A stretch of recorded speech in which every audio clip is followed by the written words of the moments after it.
कहानी की शुरुआत होती है अमेरिका के एक शांत और छोटे शहर से। यहाँ हमें एक महिला डॉक्टर जूडी दिखती है, जो हमेशा अपने मरीजों की मदद में लगी रहती है। उसी हॉस्पिटल में काम करने वाली एक नर्स आज कुछ ज्यादा ही खुश थी, क्योंकि वो एक लोकल बेसबॉल मैच देखने जाना चाहती थी। उसका दोस्त उस मैच में खिलाड़ी था, जिससे वो मिलना चाहती थी। जूडी उसकी खुशी देखकर उसे जल्दी छुट्टी दे देती है। दूसरी तरफ जूडी का पति डेविड, जो इसी शहर का शेरिफ है, अपने साथी के साथ वही मैच देखने पहुंच जाता है। शुरुआत में सब कुछ बिल्कुल नॉर्मल था। दोस्ताना बातें हो रही थीं, नर्स के दोस्त की तारीफ भी चल रही थी। मगर तभी मैदान में एक बूढ़ा आदमी अचानक घुस आता है। वो सीधा पिच की ओर बढ़ रहा था और उसके हाथ में एक बंदूक थी। उसका व्यवहार बेहद अजीब था। डेविड तुरंत समझ जाता है कि कुछ गड़बड़ है। वो सबको वहां से हटवा देता है और खुद उस आदमी से बात करने जाता है। डेविड को लगता है कि वो शख्स शायद नशे में है, इसलिए वो उसे बंदूक नीचे रखने को कहता है, मगर वो बुजुर्ग बिल्कुल नहीं मानता। उल्टा डेविड पर ही बंदूक तान देता है। मजबूर होकर डेविड उसे गोली मार देता है। इस घटना के बाद डेविड उस आदमी के मेडिकल रिकॉर्ड चेक कराता है, ताकि पता चल सके कि क्या उसने वाकई शराब पी रखी थी। फिर वो उसके परिवार से मिलता है और दुख जताता है। लेकिन उसकी पत्नी साफ कहती है कि उसके पति ने तो सालों पहले ही शराब छोड़ दी थी, और इसी बात पर वो काफी गर्व भी करती थी। वो दुख और गुस्से से भरकर डेविड को थप्पड़ मार देती है। उस घटना के बाद डेविड की रात बेहद बेचैनी में गुजरती है। वो सो नहीं पाता। बार बार उसे वही पल याद आता है। अगली सुबह उठते ही वो खुद को काम में झोंक देता है, ताकि दिमाग को भटका सके।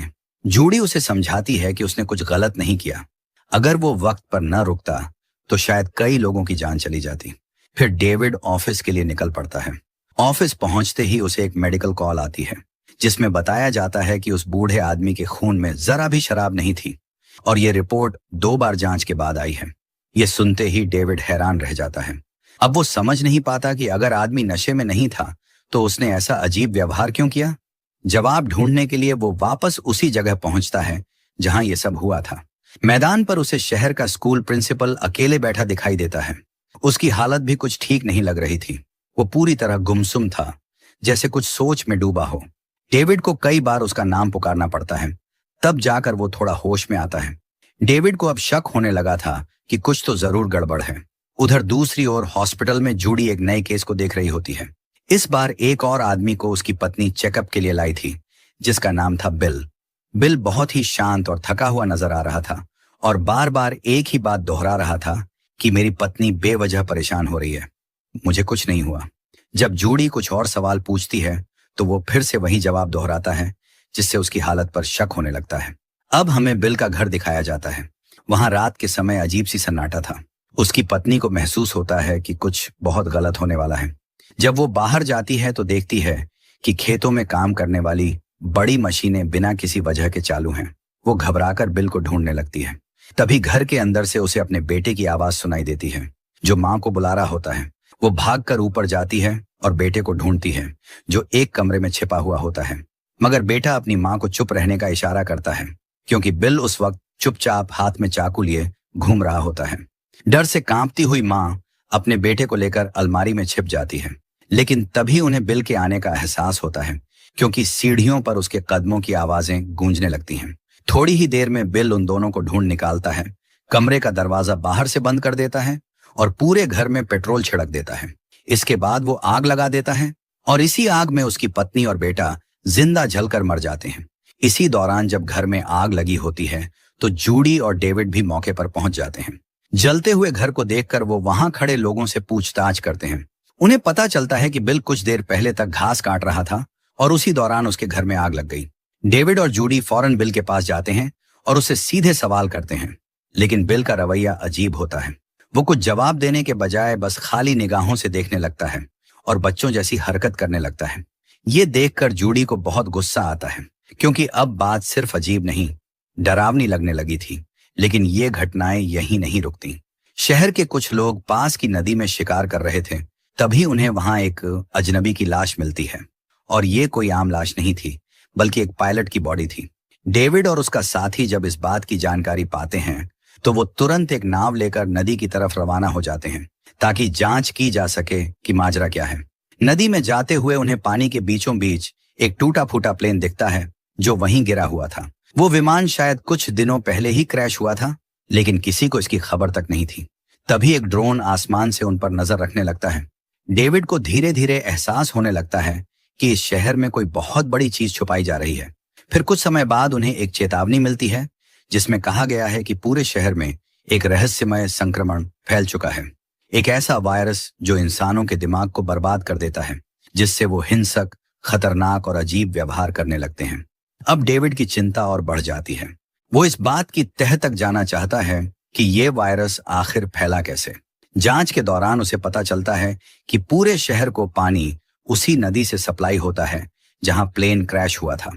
और सबसे चौंकाने वाली बात यह थी, जिस घर में सबसे पहले ये पानी पहुंचता है वो उसी बुजुर्ग का घर था जिसे डेविड ने गोली मारी थी। और बिल का घर भी उसी वाटर लाइन से जुड़ा हुआ था।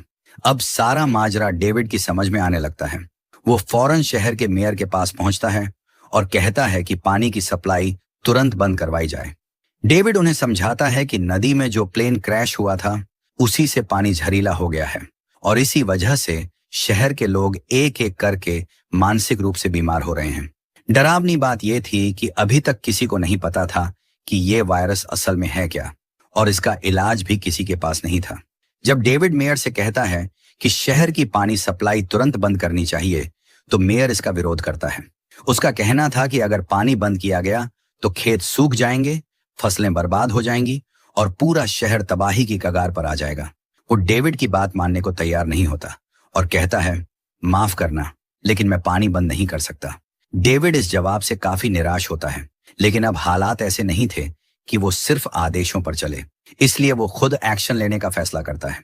डेविड कानून को किनारे रखकर सीधे नदी के उस हिस्से में जाता है जहां से शहर को पानी मिलता है, और वो वाटर सप्लाई को रोकने के लिए खुद ही नदी की वॉल को उखाड़ देता है ताकि कोई फिर दोबारा उस पानी का इस्तेमाल न कर सके। इसके बाद डेविड वापस पुलिस स्टेशन लौटता है। वहां वो और उसका डिप्टी देखते हैं कि बिल जमीन पर बेहोश पड़ा है और खून से लथपथ है।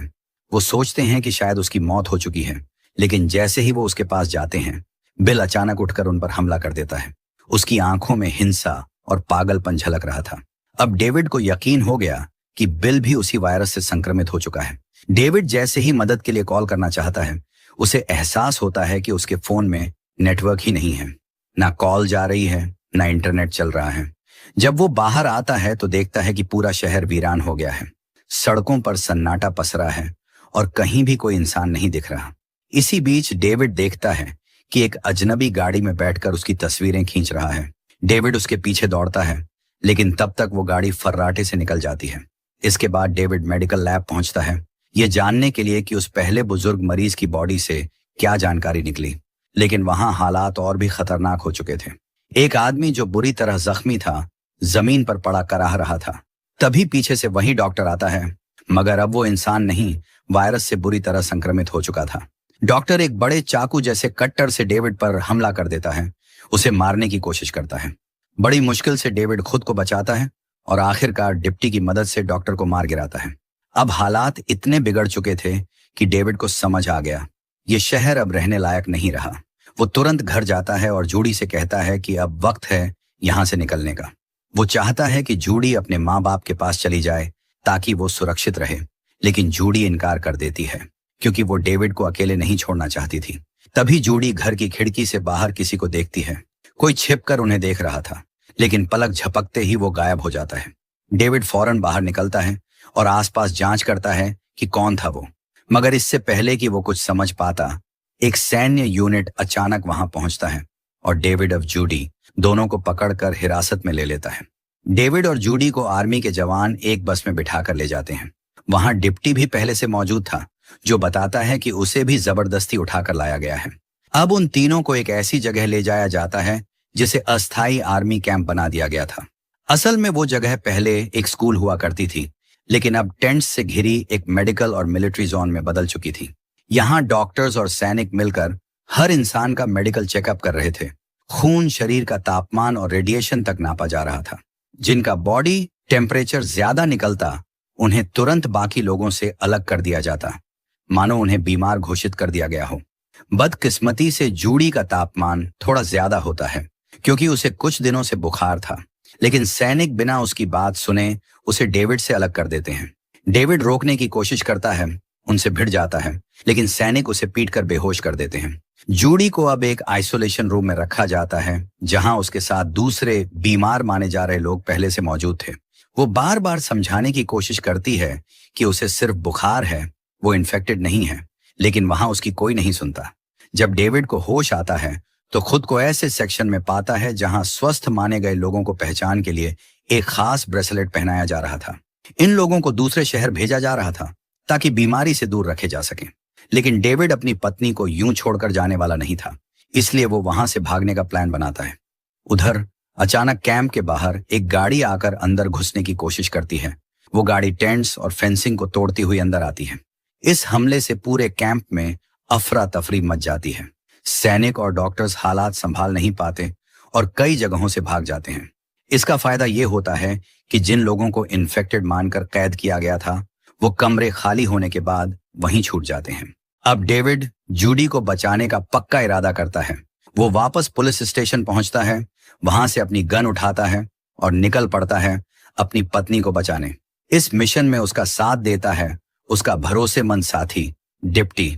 इधर जूडी अभी भी बिस्तर से बंधी होती है और साथ वाली बेड पर उसे अपनी नर्स दोस्त दिखती है। दोनों एक दूसरे से हालचाल पूछते हैं और तभी कुछ ऐसा होता है जिससे माहौल डरावना हो जाता है। उन्हें कमरे के बाहर किसी की आहट सुनाई देती है। दरवाजे से अंदर आता है स्कूल का वही प्रिंसिपल। अब वो पूरी तरह इन्फेक्शन से पागल बन चुका था। उसकी आंखों में होश नहीं था और हाथ में कोई धारदार हथियार था। वो बिना रुके वहां मौजूद लोगों पर हमला करने लगता है, जैसे इंसान नहीं, एक खून का प्यासा शैतान बन गया हो। जूडी और उसकी नर्स दोस्त कमरे में ये सब देखकर बुरी तरह डर जाती हैं। बिल अब धीरे धीरे नर्स की ओर बढ़ता है, जैसे उसे मार ही डालेगा। तभी जूडी जोर जोर से चिल्लाने लगती है ताकि उसका ध्यान खुद की तरफ खींच सके। बिल अब जूडी की ओर बढ़ता है और हमला करने ही वाला होता है कि उसी वक्त डेविड और डिप्टी वहां पहुंच जाते हैं। बिना देर किए वो फायर कर देते हैं और बिल को वहीं ढेर कर देते हैं। इस तरह जूडी और उसकी नर्स दोस्त की जान बच जाती है। अब ये चारों मिलकर वहां से निकल जाते हैं और कोई सुरक्षित जगह खोजने लगते हैं। रास्ते में वो नर्स के घर के पास से गुजरते हैं। तब नर्स कहती है कि वो एक बार अपने दोस्त से मिलना चाहती है, ये जानने के लिए कि वो और उसकी मां सुरक्षित हैं या नहीं। जब वे उस दोस्त के घर पहुंचते हैं तो उन्हें लगता है कि सब ठीक है। उसका दोस्त बताता है कि मैं और मेरी मां दोनों ठीक हैं। लेकिन तभी माहौल अचानक बदल जाता है। कुछ सैनिक वहां पहुंच जाते हैं और पूरे घर को घेर लेते हैं। एक सैनिक घर की तलाशी लेने लगता है, जिससे चारों भागकर खेतों में छिप जाते हैं।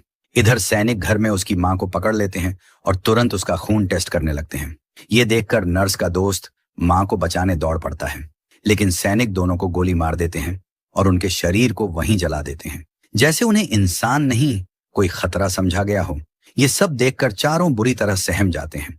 अब उन्हें ये एहसास हो जाता है कि आर्मी का आदेश बहुत साफ है, जो भी संक्रमित है या उन्हें खतरा लगता है उसे बिना सोचे मारा जा रहा है।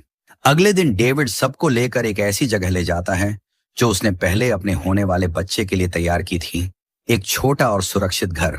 वहां नर्स और डिप्टी गाड़ी ठीक करने में लग जाते हैं, जबकि डेविड और जूडी घर के अंदर कुछ जरूरी सामान इकट्ठा करने जाते हैं। जूडी अपने बच्चे के कमरे में जाती है, मगर वहां उसकी नजर अचानक उस बुजुर्ग महिला पर पड़ती है जो उस पहले मरे हुए आदमी की पत्नी थी। अब वो पूरी तरह से पागल हो चुकी थी और उसकी आंखों में हिंसा थी। डेविड जैसे ही कमरे में आता है, देखता है कि जूडी को रस्सियों से बांधा हुआ है। तभी अचानक वो पागल महिला उस पर हमला कर देती है और डेविड के हाथ में चाकू मार देती है। वो डेविड को गन दिखाकर धमकाने लगती है, जैसे उसे अब किसी की जान लेने में कोई हिचक नहीं। लेकिन जब डेविड देखता है कि उसकी पत्नी खतरे में है, तो वो डर को किनारे रखकर डटकर उसका सामना करता है। आखिरकार वो उस औरत को कड़ी मशक्कत के बाद मार देता है। इस पूरे संघर्ष में उसका डिप्टी दोस्त भी उसकी मदद करता है। अब जूडी को डिप्टी पर शक होने लगता है। उसे लगने लगता है कि शायद अब डिप्टी भी वायरस से प्रभावित हो चुका है, क्योंकि उसका गुस्सा धीरे धीरे और खतरनाक होता जा रहा था। लेकिन डेविड को अब भी यकीन नहीं होता। वो अपने साथी पर भरोसा नहीं छोड़ना चाहता। चारों अब गाड़ी में बैठे किसी सुरक्षित रास्ते की तलाश में आगे बढ़ रहे थे। तभी नर्स को अचानक चक्कर आने लगते हैं। डिप्टी को लगता है कि अब वो भी वायरस से संक्रमित हो चुकी है, जिससे गाड़ी के अंदर ही बहस छिड़ जाती है। सबके बीच माहौल गर्म होता जा रहा था, लेकिन डेविड सबको शांत रहने को कहता है, क्योंकि ऊपर एक हेलीकॉप्टर उड़ रहा था जो शायद उन्हें ढूंढ रहा था या हमला करने के लिए तैयार था। अब उन्हें छिपने के लिए कोई सही जगह चाहिए थी। डेविड तुरंत गाड़ी का रुख मोड़कर एक ऑटोमेटिक कार वॉश में ले जाता है, जहां गाड़ियां धोई जाती हैं। लेकिन ये जगह भी उतनी सुरक्षित नहीं निकली। जैसे ही वे हेलीकॉप्टर के जाने का इंतजार कर रहे होते हैं, अचानक किसी ने कार वॉश चालू कर दिया। गाड़ी तेजी से बेल्ट पर आगे बढ़ने लगी और वे वहां फंस गए। इतने में वहां मौजूद कुछ लोग सामने आ जाते हैं, लेकिन ये कोई आम लोग नहीं थे, बल्कि वायरस से प्रभावित हो चुके डरावने चेहरे वाले लोग थे। वे सीधे गाड़ी की तरफ हमला करने लगते हैं। डेविड और बाकी लोग जान बचाने के लिए उनसे भिड़ते हैं और जैसे तैसे उन्हें मारकर बच निकलते हैं। डेविड फिर से गाड़ी कंट्रोल में ले लेता है, लेकिन तभी एक संक्रमित आदमी छुप कर आता है और सीधे नर्स पर हमला कर देता है। वो उसके गले में पाइप डालकर उसे ऊपर लटका देता है और बेचारी नर्स तड़पते हुए वहीं दम तोड़ देती है। बाकी तीनों जैसे ही बाहर आते हैं, नर्स की हालत देखकर सन्न रह जाते हैं और इससे पहले कि वो कुछ कर पाते, ऊपर से वही हेलीकॉप्टर आता है और डेविड की गाड़ी को पूरी तरह तबाह कर देता है। अब उनके पास गाड़ी नहीं बची थी और मजबूरी में तीनों को शहर से बाहर निकलने के लिए पैदल ही सफर शुरू करना पड़ता है। थोड़ी देर पैदल चलने के बाद डेविड, जूडी और डिप्टी को दूर से एक गाड़ी आती हुई दिखाई देती है, लेकिन डिप्टी का बर्ताव अब और भी ज्यादा खतरनाक होता जा रहा था। बिना सोचे समझे वो सड़क पर कील वाला ट्रैप बिछा देता है, जिससे गाड़ी पलट जाती है। इस गाड़ी में एक सरकारी एजेंट होता है, जो बुरी तरह जख्मी होने के बावजूद जिंदा बचा होता है। डिप्टी उसे भी मारने ही वाला होता है, लेकिन डेविड बीच में आकर उसे रोक देता है, क्योंकि वो उस आदमी से बात करके सच्चाई जानना चाहता था। डेविड जब उससे पूछता है कि ये सब शहर में क्या चल रहा है, तो वो एजेंट एक बड़ा राज खोलता है। वो बताता है कि जो प्लेन नदी में गिरा था, वो कोई आम जहाज नहीं था। उसमें खतरनाक केमिकल्स और बायोलॉजिकल हथियार लोड किए गए थे, जो एक गुप्त मिशन पर दूसरी जगह ले जाए जा रहे थे। लेकिन प्लेन क्रैश की वजह से वो सारे जहरीले केमिकल्स पानी में मिल गए और वहीं से ये वायरस पूरे शहर में फैल गया। जो भी इस पानी के संपर्क में आया, उसका दिमाग बुरी तरह प्रभावित हो गया और लोग धीरे धीरे हिंसक और पागल जैसे बर्ताव करने लगे। यही वजह थी कि शहर के लोग एक एक करके बदलते जा रहे थे। लेकिन इससे पहले कि डेविड कुछ और जान पाता, डिप्टी अचानक उस एजेंट को गोली मार देता है। डेविड अब समझ जाता है कि शायद डिप्टी भी अब संक्रमित हो चुका है।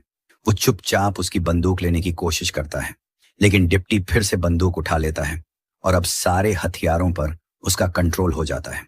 वो अब डेविड और जूडी को गन पॉइंट पर ले लेता है और जबरदस्ती उनके साथ चलने लगता है। रास्ते में डेविड उसे शांत करने की कोशिश करता है और एक सही मौका देखकर चालाकी से उसकी गन छीन लेता है। डिप्टी अब खुद समझ जाता है कि वो भी शायद बीमार हो गया है। उसकी आंखों में बेबसी साफ दिखती है। वो डेविड से बस इतना कहता है, क्या मैं थोड़ी देर और तुम्हारे साथ रह सकता हूं? डेविड और जूडी उसे मना नहीं करते। इसके बाद तीनों एक ऐसी सड़क पर पहुंचते हैं जो एक पुराने बस स्टेशन की ओर जाती थी। डेविड का प्लान होता है कि वहां से कोई ट्रक लेकर वो इस जगह से बाहर निकल सकते हैं। लेकिन जब वो वहां पहुंचते हैं तो देखते हैं कि आर्मी ने वो पूरा रास्ता पहले ही बंद कर रखा था। अब डिप्टी जान चुका था कि वो ज्यादा देर तक जिंदा नहीं रहेगा, इसलिए वो डेविड और जूडी से कहता है कि वो दोनों भागने की तैयारी करें और वो खुद सैनिकों का ध्यान अपनी तरफ खींचेगा। डेविड पहले इनकार करता है, लेकिन डिप्टी कहता है, अब मेरे पास वक्त बहुत कम है, कम से कम तुम्हें तो बचना चाहिए। इतना कहकर डिप्टी अपनी गन लेकर सैनिकों की ओर बढ़ने लगता है और जानबूझकर शोर मचाता है ताकि सिपाही उसकी तरफ दौड़े। कुछ ही देर में गोलियों की आवाज आती है और डिप्टी वहीं ढेर हो जाता है। मरते मरते भी वो सिपाहियों को खरी खोटी सुना रहा होता है। इसका फायदा उठाकर डेविड और जूडी जल्दी से छिपकर एक दूसरी जगह पहुंचते हैं, जहां उन्हें 3 ट्रक खड़े दिखाई देते हैं। पहले उन्हें लगता है कि शायद इन ट्रकों से इन्फेक्टेड न होने वाले लोगों को सुरक्षित बाहर निकाला जा रहा था, क्योंकि ट्रकों में वो खास ब्रेसलेट्स भी पड़े हुए थे। लेकिन जब वो अंदर झांकते हैं तो उनका दिल दहल जाता है। सभी ट्रकों में लोगों की लाशें भरी होती हैं, जिन्हें मारा गया था, चाहे वो संक्रमित थे या नहीं। यहीं डेविड और जूडी को साफ समझ आ जाता है कि सरकार किसी को भी नहीं छोड़ रही, सबको खत्म करने का आदेश है। इतने में डेविड को एक सिपाही का रेडियो डिवाइस मिल जाता है, जिससे उन्हें पता चलता है कि कुछ बहुत बड़ा होने वाला है। रेडियो में एक गिनती शुरू हो चुकी थी। 10 मिनट के भीतर कुछ भयंकर होने वाला था। अब दोनों को जल्दी निकलना था, लेकिन तभी वहां कई संक्रमित लोग आ जाते हैं और उन पर हमला करने लगते हैं। जूडी बहादुरी से एक को गोली मारती है, वहीं डेविड दूसरे को आग के हवाले कर देता है। जैसे तैसे वो दोनों एक ट्रक में बैठकर वहां से निकल जाते हैं, लेकिन अभी खतरा टला नहीं था। रेडियो पर अब 35 सेकंड बाकी थे। दोनों को अब एहसास हो जाता है कि शहर को पूरी तरह खत्म करने के लिए बम गिराया जा रहा है। 10 मिनट का काउंटडाउन पूरा होते ही एक जबरदस्त धमाका होता है और पूरे शहर में सफेद चमकदार रोशनी फैल जाती है। जोर का विस्फोट होता है और डेविड का ट्रक भी पलट जाता है, लेकिन किस्मत से दोनों की जान बच जाती है। वो ट्रक से बाहर आते हैं और पैदल चलना शुरू कर देते हैं। उन्हें अब यकीन हो चुका था, शहर को पूरी तरह साफ कर दिया गया है ताकि वायरस पूरी तरह मिट जाए। कई किलोमीटर पैदल चलने के बाद आखिरकार डेविड और जूडी एक दूसरे शहर में पहुंचते हैं, लेकिन कहानी यहीं खत्म नहीं होती। आखिर इस सीन में हम देखते हैं कि एक ड्रोन अब भी उन पर नजर रखे हुए है, यानी अब भी कोई है जो सब कुछ देख रहा है। तो दोस्तों, इसी के साथ ये कहानी यहीं खत्म होती है। आपको ये कहानी कैसी लगी, ये हमें कमेंट बॉक्स में जरूर बताएं। मिलते हैं अगली मजेदार और रहस्यमयी फिल्म की कहानी में। तब तक के लिए धन्यवाद।